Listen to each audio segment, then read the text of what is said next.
Hello everyone. First of all, thank you all for joining my talk. Thank you for your time.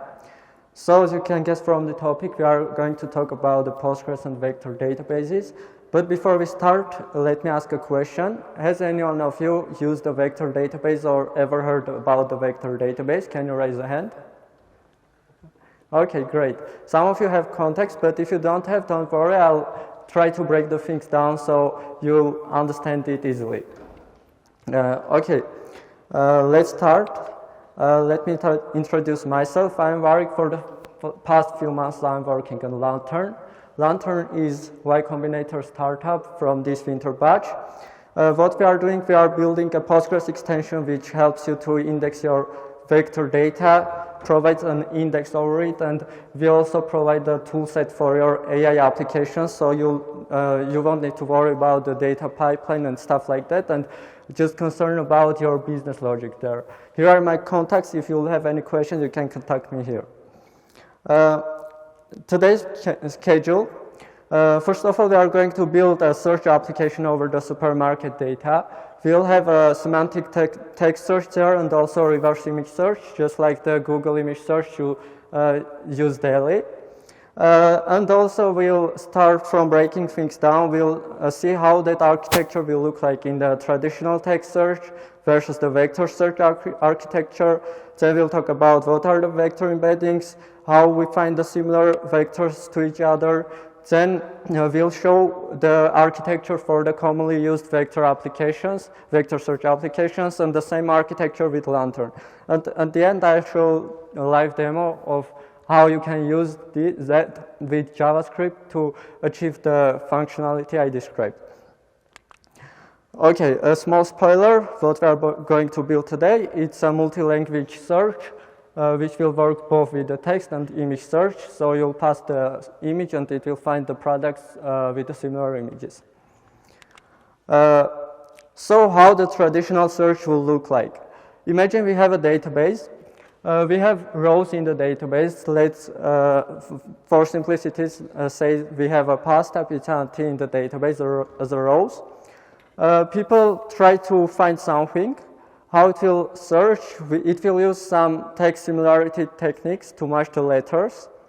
And so if you type P and A, it most probably will give the pasta and pizza. But if you write something to it, it has no clue what to return because it does not match with the letters, and it does not have a context to understand what the user means.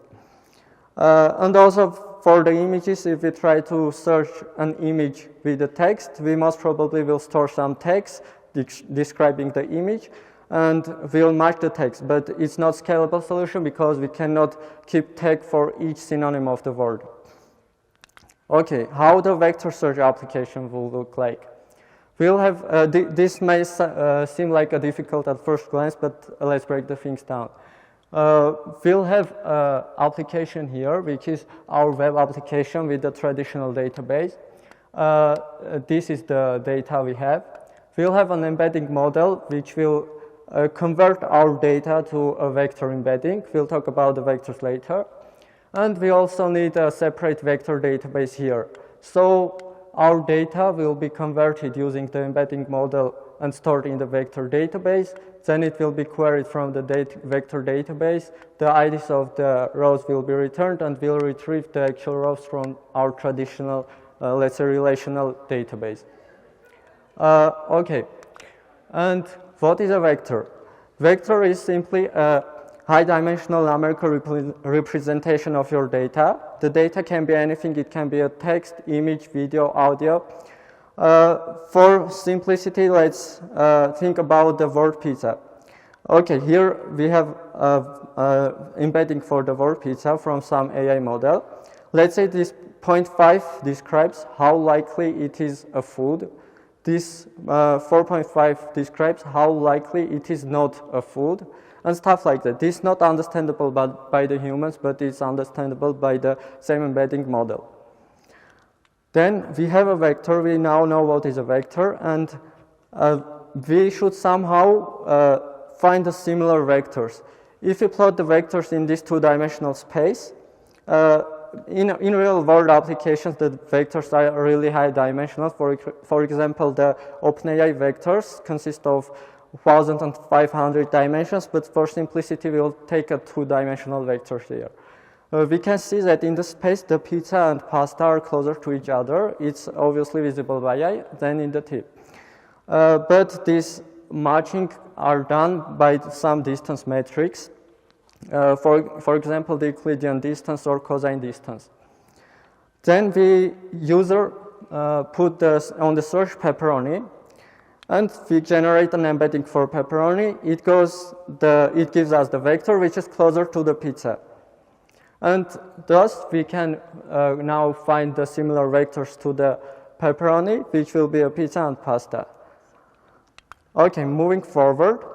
Modern CPUs are high powerful, so we most probably won't need an index for hundreds of thousand items. It can be sequentially scanned, and the closest vectors will be found using just the distance metric. It can be done in memory. But if the number of vectors grows to millions, the search time can be reduced to like minutes. And most probably we'll need HNSW or similar ANN indexing for that. We'll not talk about the implementation of the HNSW indexing, but just know, and this is also one of the most performant indexing types, which we are also using in Lantern. To sum up, for vector search application, we have the several components. Web application to handle the user requests, embedding model, and some service to do the inference, primary database to store our data, and the vector database to retrieve the nearest neighbors. Okay, what does the data pipeline look like? We have primary database. The data goes to the embedding model and then to VectorDB. And also for this stuff, we'll also need to worry about the streaming of the data. So if new rows will go, we need to generate embeddings for that new rows as well. And also if the row updated, we'll need to regenerate the embedding for that row. And the query flow looks like the user queries the web server queries the embedding model inference. Then we get the vector embedding for the user query, we query the vector database, get the nearest neighbors, then query our primary database to get all this. Okay, this is how most common vector search application will look like. It's difficult to deploy and maintain. How we can do this with Lantern? We can just query web server and query the database. All of the stuff, embedding model inference and vector search will be done for you, so you don't need to worry about the data pipeline here. And also the query will look something like this. Here we can see we select the name from products, and we order by the closest embedding to the one generated for the user. The text embedding function here, what we'll do is actually it will run the AI model and gives an embedding for the query. And this is more detailed how the data pipeline will look like. All of this is inside Postgres. You just store your documents, call the SQL functions, and your data is being generated for embeddings, and also it is indexed. And the user query flow, for different cases, we have different embedding models. One of which is using ONNX runtime and running the models locally on your local database machine. But you can also use the OpenAI models or Cohere models. In this case, the database will do an HTTP request to the servers and get a vector embedding for you. And yeah, on the Lantern Cloud, we also provide the multi-core external indexing, which is one of the fastest in the field currently. Index auto-tuning, so your HNSW index parameters will be auto-tuned, and so you don't need to worry how you should set the parameters for your HNSW graph. The product quantization may help to reduce the size and save costs on servers and the embedding generation, which we'll be using today. All of this is open source. The Lantern is a Postgres extension written in C. And the Lantern Extras is also a Postgres extension, but coming with the CLI toolkit to help you with different cases for your AI application. You can check the code if you are curious. Now let's do live demo. Here I'll show the data structure. I've scraped one of the commonly known supermarkets in Armenia, Yerevan city. I scraped the products. The table has also this is the Lantern dashboard. I created a free database here. The table has the following structure. Let me show you. You can see there is almost 23,000 items. And let me show you the columns. Yeah, here are the columns. The ones we are using are the description and embeddings generated for them. The description column, I have combined the name, manufacturer, ingredients, all of the text stuff in one field. And the embeddings are generated from this tab. So we have our data. We just click generate embeddings. Select the vector column, select the text column, let's say the name.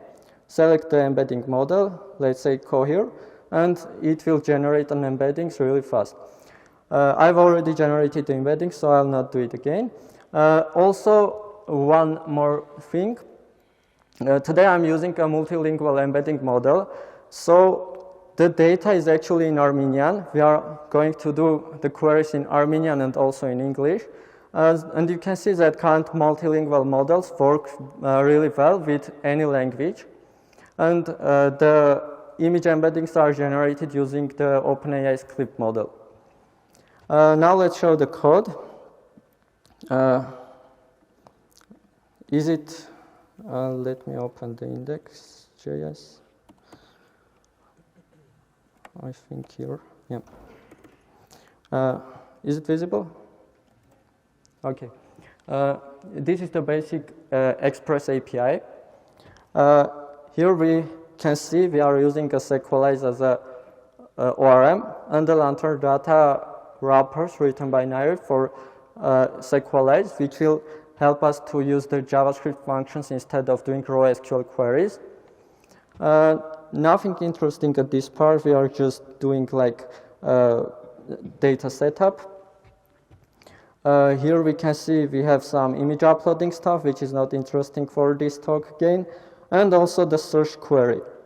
What is the search query? At first we can see that it has 3 branch conditions. Can we zoom a bit? Yep. Yes, this is great. Okay. This is the search route. For the search route, we can see that the conditions just decide the order for our SQL. Let's just take a look at the query. I have also enabled the logging for one, so we can see the actual SQL query being executed. What we are doing, we are finding all the products, selecting these attributes, and some replacements. And also using the order provided from the upper variable. The order, let's say the text comes. This is just when user writes something. We are using the cosine distance between the generated database embeddings and the embedding for user query using the Cohere multilingual version 3 model. For the clip text, I think this is disabled now. If there will be time, I'll show, but this is for querying the images using a text. And the third condition is for reverse image search. So we'll find similar images using an image query. Now let's take a look at the front end. I think it is here. Yeah, also thanks my friend Sipan for this front end. I was lazy doing front end stuff. This is just basic search application, which will help us find the similar products by the meaning of the text. I have prepared some example queries, so let's try some.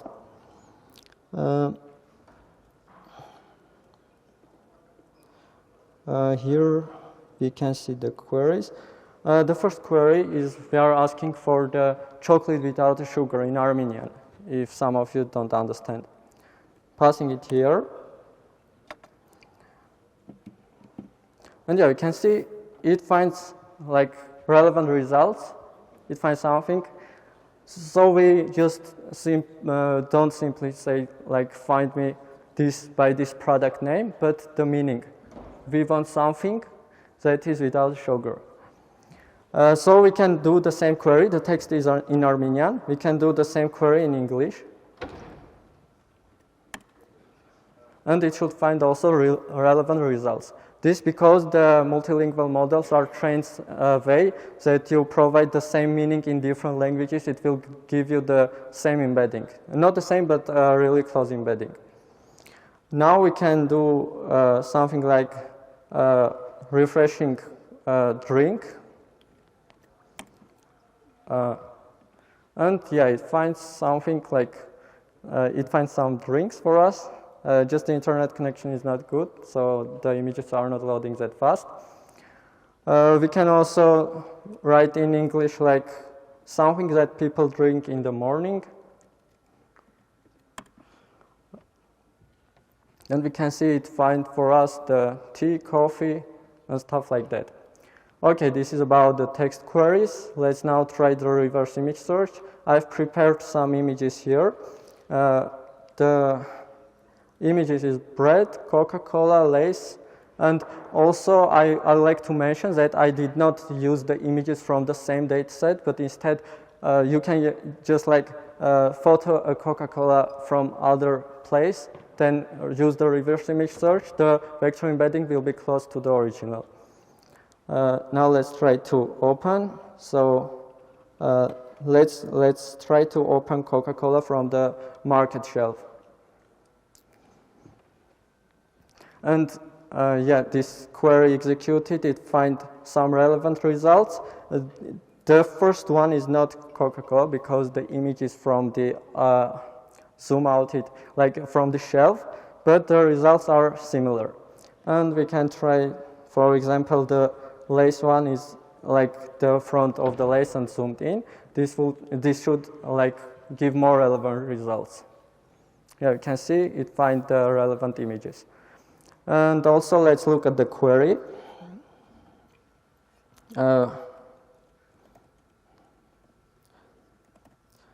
We can see the SQL query here. We are just selecting something and order by. The most important part here is the image embedding function, which just like do a model inference instead of us in your database. So we don't need additional vector database. It's all about in our loved relational Postgres database. We don't need an inference server. It's all done inside our database. We don't need to worry about the streaming of the data as the data comes and the embeddings are generated automatically for them. But for this example, I didn't even use an HNSW index because the data is small, 23,000, which is not which is small enough for the database to handle with the sequential scans. But one more great use case for the Lantern is the grep tile. One of our clients which uses all this functionality I have described. What is a grep tile? Grep tile is a tool that lets you to pass the GitHub repo and do queries on your GitHub repo. This uses Lantern under the hood. Here you can see that I have passed it our website for JS Summit, and I'll ask questions. What is this repo about? And this will look for the relevant parts in the Lantern database and give some, and use the LLM to, with that context, to provide the answer in a human understandable format. So here it answers that this website is dedicated to the JavaScript conference in Armenia and stuff like that. But in this project, there are lots of data. We use indexing, and you can see that the query works really well. So this is basically it. Hope you learned something new, enjoyed the talk, and if you have questions, you can ask him here.